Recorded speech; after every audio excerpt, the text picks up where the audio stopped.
Apa yang kau cari, duhai pengusaha? Jangan sampai bangkrut di akhirat.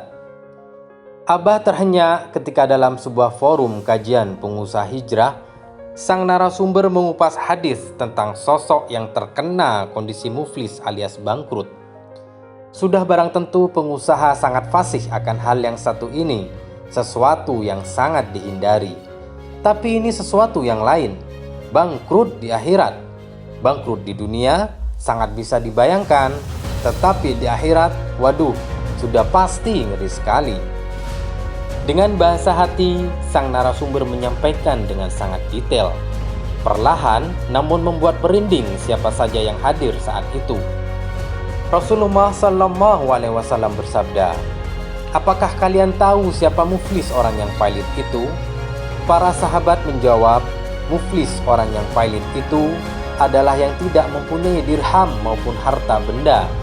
Tetapi Nabi SAW berkata, "Muflis orang yang pailit bangkrut dari umatku ialah orang yang datang pada hari kiamat membawa pahala sholat, puasa, dan zakat. Namun ketika di dunia dia telah mencaci dan salah menuduh orang lain, makan harta, menumpahkan darah, dan memukul orang lain tanpa hak, maka orang-orang itu akan diberi pahala dari kebaikan-kebaikannya. Jika telah habis kebaikan-kebaikannya, maka dosa-dosa mereka akan ditimpakan kepadanya, kemudian dia akan dilemparkan ke dalam neraka." Ya Allah, bangkrut di akhirat itu benar-benar mengerikan.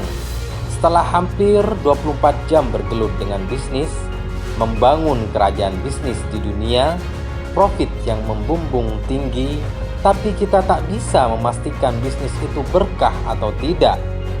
Kita sering berhadapan dengan sikon yang mau tak mau terpaksa menghalalkan segala cara. Yang penting bisnis eksis. Duh, jelas ini jauh dari kata berkah. Lebih mengerikan lagi jika ternyata bisnis yang kita bangun juga membuat kita tak terpikir waktu untuk umat, hak pribadi, atau sejauh-jauhnya hak keluarga, tapi lupa akan hak Allah pada diri kita, lupa bahwa ada hak perjuangan di jalan Allah. Kalau ini terjadi, waduh, makin jauh dari berkah. Berkah itu bertambahnya kebaikan, ziyadatul khair.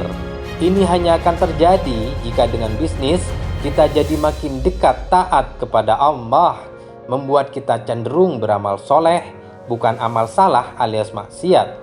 Kita jadi semakin takut akan pertanggungjawaban di pengadilan akhirat nanti, mendorong kita untuk memenuhi hak Allah, hak perjuangan di jalan Allah, baik hartanya maupun raganya.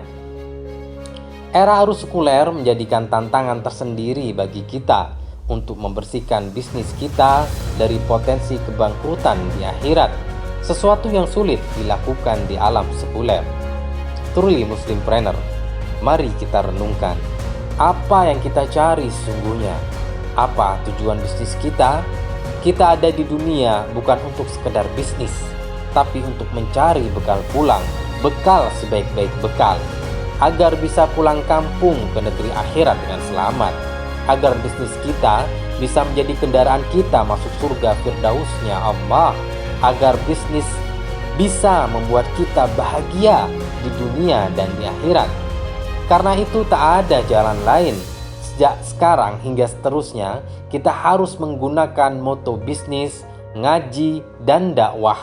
Dengan moto ini, kita bisa memastikan bisnis kita itu profit, tumbuh sinambung, dan berkah. Seperti yang dicontohkan oleh para pendahulu kita, salah satunya sahabat Abdurrahman bin Auf, sosok binaan dakwah Rasulullah SAW yang konsisten. Beliau memastikan bisnisnya selalu sesuai dengan syariat.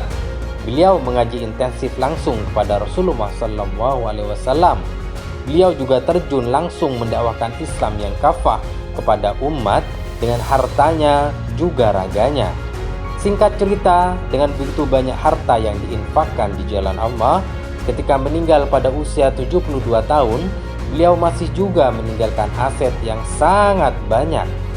Ada 1000 ekor unta, 100 ekor kuda, 3.000 ekor kambing, dan masing-masing istri beliau mendapatkan warisan 80.000 dinar. Artinya kekayaan yang ditinggalkan Abdurrahman bin Auf saat itu berjumlah 2.560.000 dinar atau senilai 5,4 triliun rupiah. Tanpa hutang, tanpa riba. Ini jelas profit bisnis penuh berkah. Jadi, jangan mencontoh pengusaha kapitalis hari ini yang lupa akhirat, menghalalkan segala cara, dan lupa akan hak Allah, hak perjuangan agama. Contohnya, tak perlulah disebutkan, kita semua tahu itu. Truly Muslimpreneur, dengan kredo bisnis ngaji dakwah, bisnis kita akan menjadi bekal kita menuju surga firdausnya Allah subhanahu wa ta'ala.